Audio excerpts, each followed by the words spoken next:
샬롬, 오늘도 예배의 자리에 나오신 여러분들을 주의 이름으로 환영합니다. 찬송가 284장 오랫동안 모든 죄 가운데 빠져 함께 찬송하도록 하겠습니다.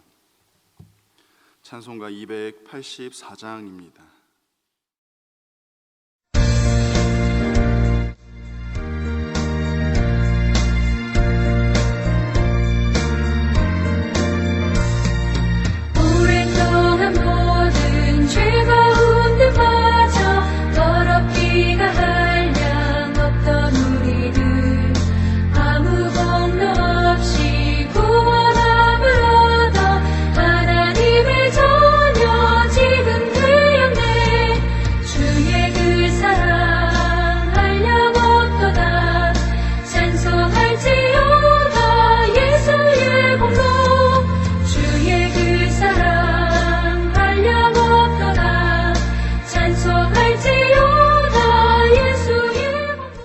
저와 여러분이 함께 나눌 말씀은 유다서 1장 1절부터 10절 말씀입니다.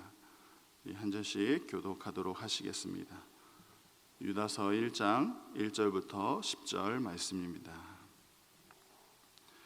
예수 그리스도의 종이요 야고보의 형제인 유다는 부르심을 받은 자 곧 하나님 아버지 안에서 사랑을 얻고 예수 그리스도를 위하여 지키심을 받은 자들에게 편지하노라.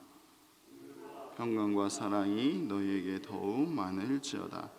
사랑하는 자들아, 우리가 일반으로 받은 구원에 관하여 내가 너희에게 편지하려는 생각이 간절하던 차에 성도에게 단번에 주신 믿음의 도를 위하여 힘써 싸우라는 편지로 너희를 권하여야 할 필요를 느꼈노니 이는 가만히 들어온 사람 몇이 있음이라.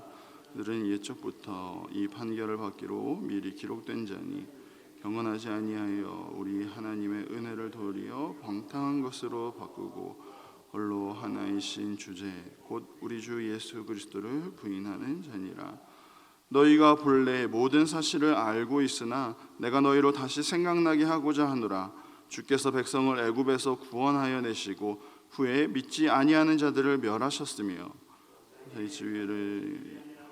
자기 처소를 떠난 천사들을 큰 날의 심판까지 영원한 결박으로 흑암에 가두셨으며 소돔과 고모라와 그 이웃 도시들도 그들과 같은 행동으로 음란하며 다른 육체를 따라 가다가 영원한 불의 형벌을 받음으로 거울이 되었느니라. 그러한데 꿈꾸는 이 사람들도 그와 같이 육체를 더럽히며 권위를 업신여기며 영광을 비방하는도다.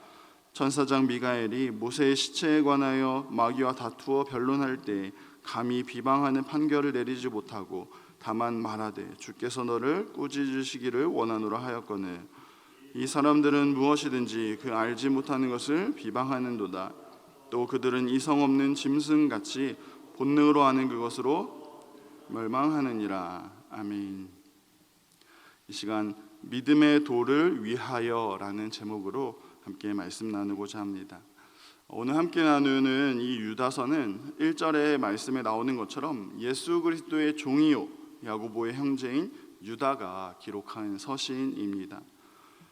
당시 야고보는 예루살렘 교회의 감독이었고 또 야고보서를 기록한 예수님의 형제, 예수님의 동생입니다.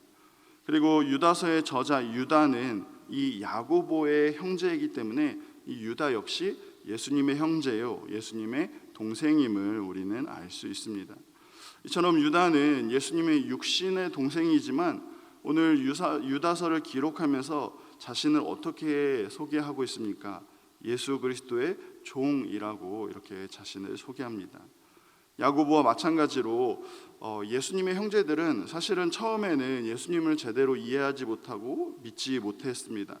그러다가 부활하신 예수님을 만나고 나서야 비로소 예수님이 하나님의 아들이심을 깨닫게 됩니다.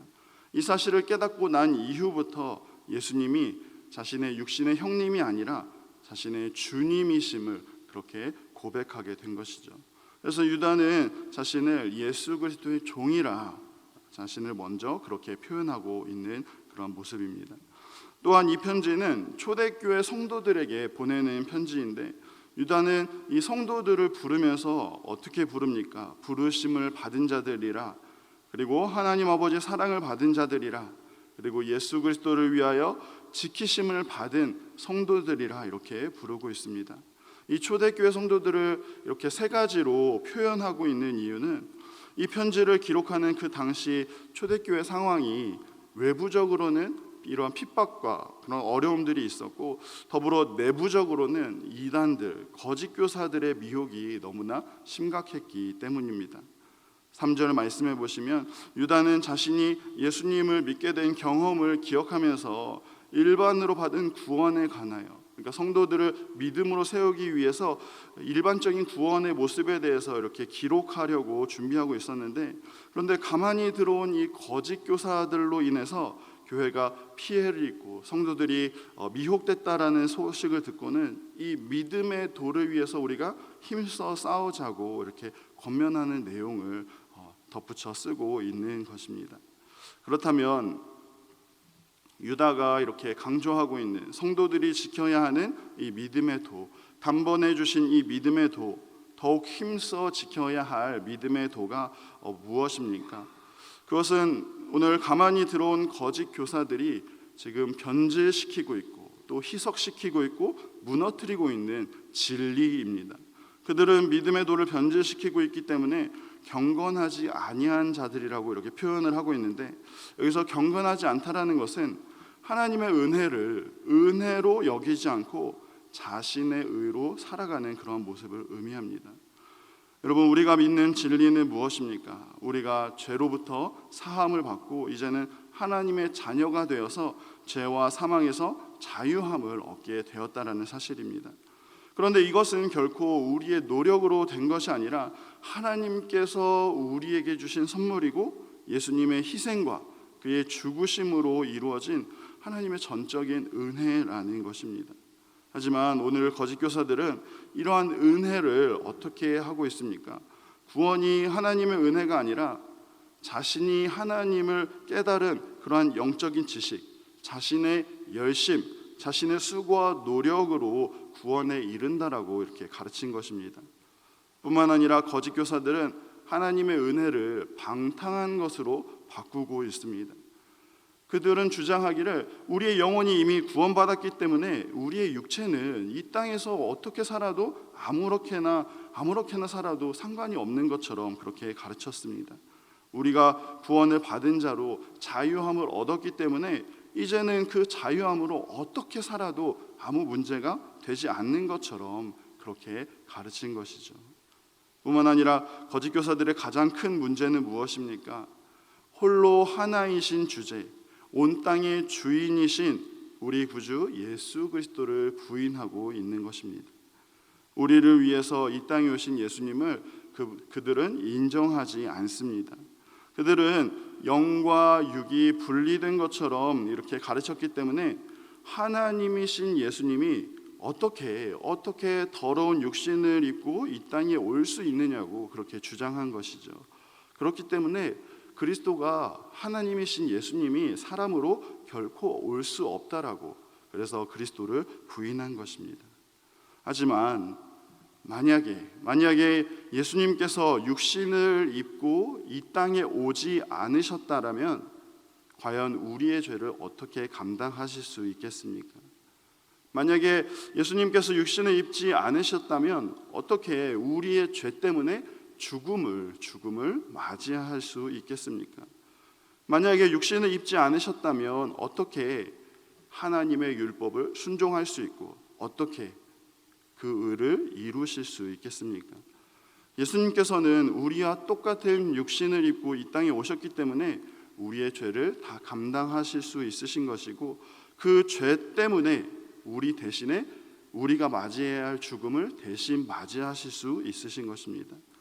그리스도께서 육신으로 죽으시고 육신으로 부활하셨기에 우리에게 부활의 첫 열매, 부활의 증거가 되신다라는 사실입니다. 육신으로 죽으시고 육신으로 부활하셔서 우리의 유일한 구원자가 되셨다는 사실을 우리는 기억해야 하는 것입니다. 이렇게 단번에 주신 믿음의 도, 우리를 위해 단번에 죽으시고 부활하신 그리스도, 우리의 모든 죄가 단번에 사함을 받고 이제는 우리가 하나님의 자녀가 되었다라는 이 진리, 이 믿음의 도를 지키기 위해서 더욱 힘써 싸우라고 오늘 유다는 권면하고 있는 것입니다. 사랑하는 성도 여러분, 우리가 살아가는 이 시대에 역시 얼마나 많은 거짓 가르침들이 성도들을 미혹하고 있습니까? 우리 조국 한국에는 얼마나 많은 이단들이 존재하고 있고 그 세력들이 얼마나 큰지 그 상상을 초월할 정도입니다. 이러한 시대를 살아가는 우리 역시 우리에게 단번해 주신 믿음의 도를 지키기 위해서 우리도 힘써 싸워야 하는 것이죠. 우리의 믿음이 흔들리지 않도록 믿음의 도를 지켜 나아가야 하는 것이고, 뿐만 아니라 우리의 삶 속에서 더욱 경건한 삶을 살아가야 하는 것입니다. 그래서 우리는 날마다 우리의 모든 것이 하나님의 은혜임을 고백해야 되는 것이고, 또 은혜 없이는 한순간도 살아갈 수 없음을 계속해서 믿음으로 고백해야 하는 것입니다. 또한 우리의 유일하신 구주이신 예수를 그리스도로 날마다 고백하는 것이고, 그 고백을 우리의 삶 속에서 살아내야 한다라는 것입니다. 분명히 기억해야 될 것은 이 믿음의 도를 저버리는 자들이 어떻게 되는 것입니까? 유다가 다시 한번 믿음의 성도들에게 상기시키고자 하는 것은 이 믿음의 도를 버리는 자는 이미 사망의 판결을 받은 자들이라 이렇게 말씀하고 있습니다.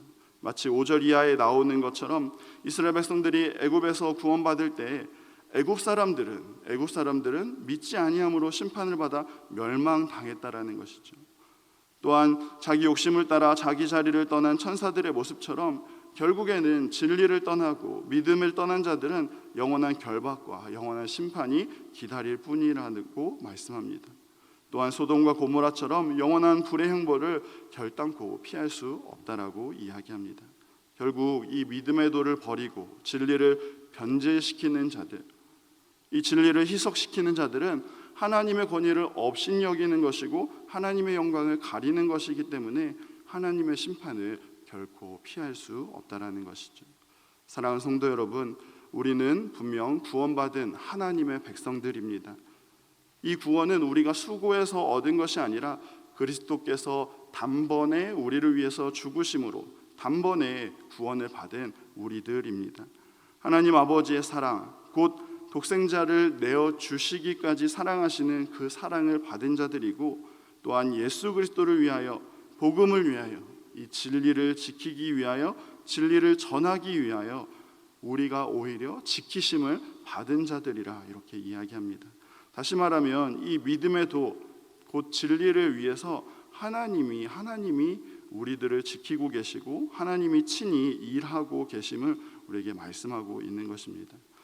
유다는 이렇게 믿음의 도를 지키며 살아가는 초대교회 성도들을 위해서 긍휼과 평강과 사랑이 가득하기를 간구하고 있습니다. 이와 마찬가지로 오늘도 힘써 이 믿음의 도를 지키며 나아가는 저와 여러분들에게, 또 오늘도 힘써서 이 믿음의 도를 살아가는 저와 여러분들에게도 하나님의 긍휼하심과 또 하나님의 넘치는 평강과 하나님의 놀라우신 사랑이 가득하기를 간절히 소망합니다. 기도하시겠습니다. 사랑하는 하나님, 우리를 위해 이 땅에 오셔서 또 십자가를 지심으로 단번에 우리의 구원을 이루어 주심에 감사를 드립니다. 우리의 의의가 아니라, 우리의 노력과 수고가 아니라 오직 하나님의 은혜로 구원받은 이 사실을 기억하면서 늘 감사하는 우리의 모습 되게 하여 주옵소서. 이 진리가, 이 믿음의 도가 너무나 귀하기에 이 믿음의 도를 굳건하게 지키며 나아가게 하시고 결코 타협하지 않는, 결코 변질되지 않도록 더욱 힘써 지키며 더욱 힘써 살아내는 우리의 모습 되게 하여 주옵소서. 오늘도 이 진리를 붙들고 살아가는 우리에게 또 하나님의 긍휼과 그 평강과 사랑을 충만하게 부어주실 하나님께 감사를 드리오며 살아계신 예수님의 이름으로 기도합니다. 아멘.